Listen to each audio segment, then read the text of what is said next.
길르앗 사람 입다를 큰 용사라고 성경은 소개하고 있습니다. 기생의 아들로 태어나 가족과 동족들의 미움을 받고 이방 땅에 쫓겨나 살고 있었는데, 나라의 위기 상황에서 길르앗 장로들이 입다에게 찾아와 도와달라고 요청을 합니다. 암몬 자손과 싸워야 하는데 당신을 우리 주민의 머리가 되게 하겠다. 길르앗 장로들의 집요한 설득 끝에 입다는 길르앗 장로들과 함께 가서 그들의 장관, 그들의 머리가 됩니다. 이때 입다는 미스바에서 자기의 말을 다 여호와 앞에 아뢰어 기도합니다. 여호와께서 그들을 내게 넘겨주시면, 여호와께서 그들을 내게 붙여주시면 내가 승리할 줄 믿습니다. 하나님, 무엇을 어떻게 해야 할까요? 미스바에서 기도하고 있을 때 입다가 지도자가 되어서 가장 먼저 한 일은 침입하려는 암몬의 왕에게 사신을 보내는 것이었습니다. 무슨 이유로 우리 땅을 치료합니까? 물어보려고 하는 것이죠. 오늘 말씀 12절 말씀입니다.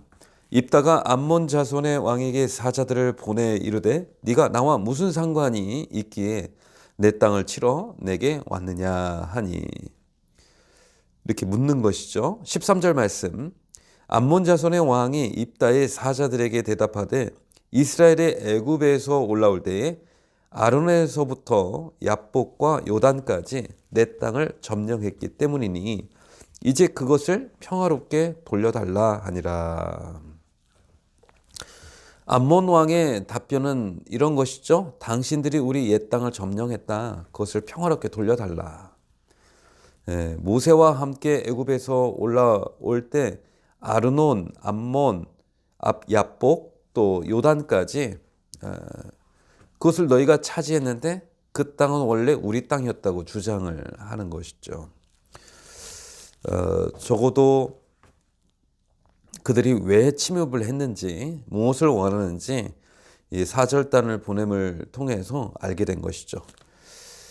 입다가 지도자가 되어서 가장 먼저 했던 일은 대화를 시도했다는데 그 의미가 있어 보입니다. 가장 먼저 했던 일이 군사를 재정비하는 일이 아니고, 또 전쟁의 전략을 준비하는 것도 아니고, 또 무기를 준비하는 것도 아니고, 먼저 사절단을 보내어 외교적 시도를 했다라는 것입니다. 분명히 입장 차이가 있는 것은 사실이지만, 또 외교적 협상으로 전쟁을 멈추게 한 것도 아니지만, 그래도 뭔가 평화적으로 해결하려는 시도를 했다는 것이 놀랍습니다. 적어도 그들이 무엇을 원하는지 알게 된 것은 유익이라고 할 수 있는 것이죠. 여러분, 말에는 힘이 있습니다. 부드러운 말, 또 적절한 대화는 갈등의 관계를 회복하는 힘이 있는 것이죠. 상냥하고 친절한 말에는 다른 사람들의 마음의 분노와 울분을 가라앉히기도 합니다. 대화에서 중요한 게 경청이죠. 잘 듣는 것입니다. 주님, 우리가 경청하는 마음으로 다른 사람의 마음을 잘 살필 수 있는 사람이 되게 해주십시오. 주님, 우리의 말에 사랑과 친절을 담게 해주십시오. 말에 지혜를 담아서 대화할 수 있게 해주십시오.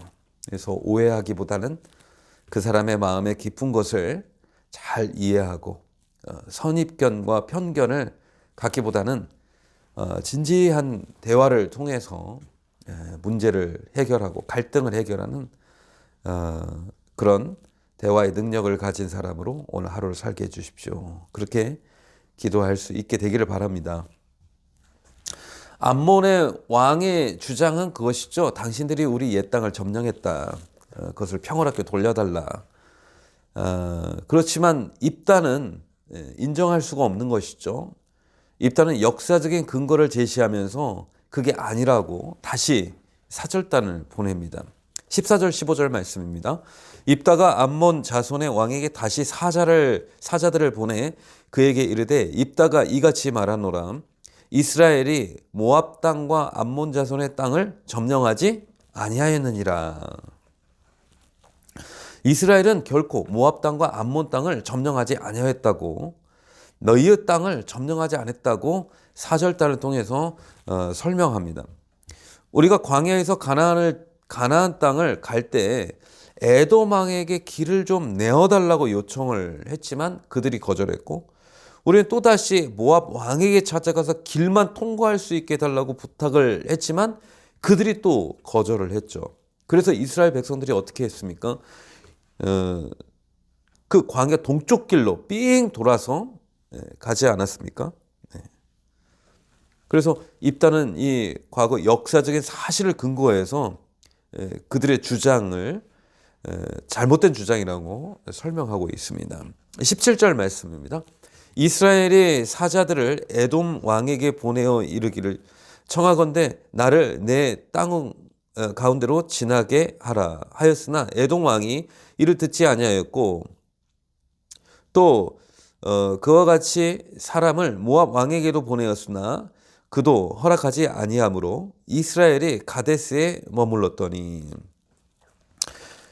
18절 그 후에 광야를 지나 에돔 땅과 모압 땅을 돌아서 모압 땅의 해 뜨는 쪽으로 들어가 아르논 저쪽에 진쳤고, 아르논은 모압 경계이므로 모압 지역 안에는 들어가지 아니하였으며.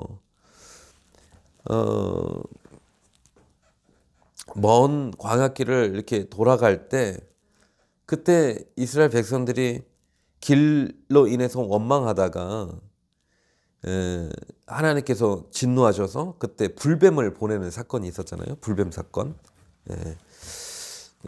그러니까 우리는 에돔 모압 지경에 들어가지도 않았다, 이렇게 설명을 하는 겁니다. 암몬 모압 자손은 그 조상을 거슬러 가면 아브라함 조카 롯의 후손이잖아요. 에돔은 야곱의 쌍둥이 형 에서의 후손이잖아요. 그래서 하나님은 암몬, 모압, 에돔 나라와는 전쟁을 하지 않도록 주의를 주셨습니다. 왜냐하면 조상을 거슬러 가면 한 혈통이기 때문에요. 그러니까 너희들이 돌려달라 하는 땅은 하나님이 우리에게 주신 땅이다라고 주장을 합니다. 그 땅은 원래 모압이나 암몬, 에돔 땅이 아니라 헤스본 왕 시온이 다스렸던 땅이라는 것입니다. 21절 말씀, 21절 같이 한번 읽겠습니다. 이스라엘에 하나님 여호와께서 시돈과 그의 모든 백성을 이스라엘 손에 넘겨주심에 이스라엘이 그들을 쳐서 그 땅 주민 아모리 족속의 온 땅을 점령하되 아르논에서부터 야복까지와 광야에서부터 요단까지 아모리 족속의 온 지역을 점령하였느니라. 하나님이 그 땅을 헤스본 왕 시온을 로부터 하나님께서 주신 땅이라고 주장을 하는 겁니다. 입다는 그 상당한 탁월한 외교적 협상 능력을 가지고 있었던 거예요. 그리고 그 능력을 잘 발휘하는 것을 우리가 보게 됩니다. 그렇다고 해서 전쟁에서 승리하는 것과는 또 다른 문제인 것 같아요.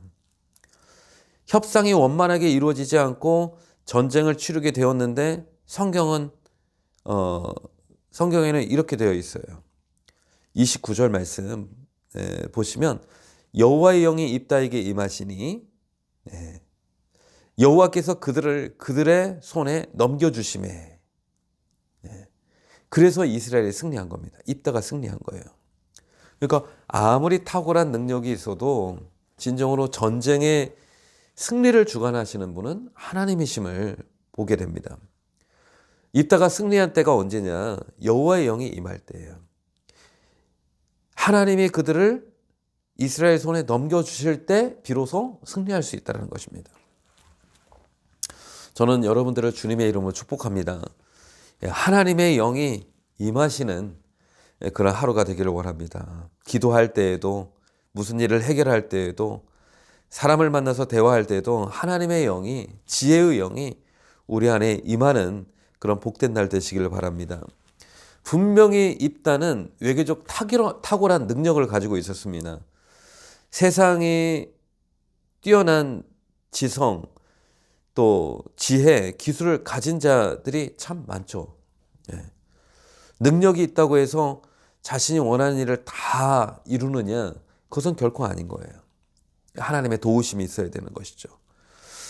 하나님을 의지하고 신뢰하는 믿음의 청지기가 되시는 그런 복된 하루가 되시기를 바랍니다. 기도하시겠습니다. 예고 없이 다가오는 세상의 권세 앞에 하나님을 의지하는 지혜로운 청지기로 살게 하여 주시옵소서. 입다에게는 많은 외교적인 능력과 또 지도자로서 갖출 덕목들을 잘 갖추고 있었지만 전쟁의 승리를 주시는 분은 하나님이신 줄 믿습니다. 하나님의 영이 그들 안에 임할 때 진정한 승리가 임하게 되는 줄 믿습니다. 오늘도 하나님을 신뢰하고 의지하는 믿음의 사람이 되어 하나님을 기쁘시게 하는 귀한 하루 되게 하여 주시옵소서. 예수님의 이름으로 기도드립니다. 아멘. 우리 함께 기도하겠습니다.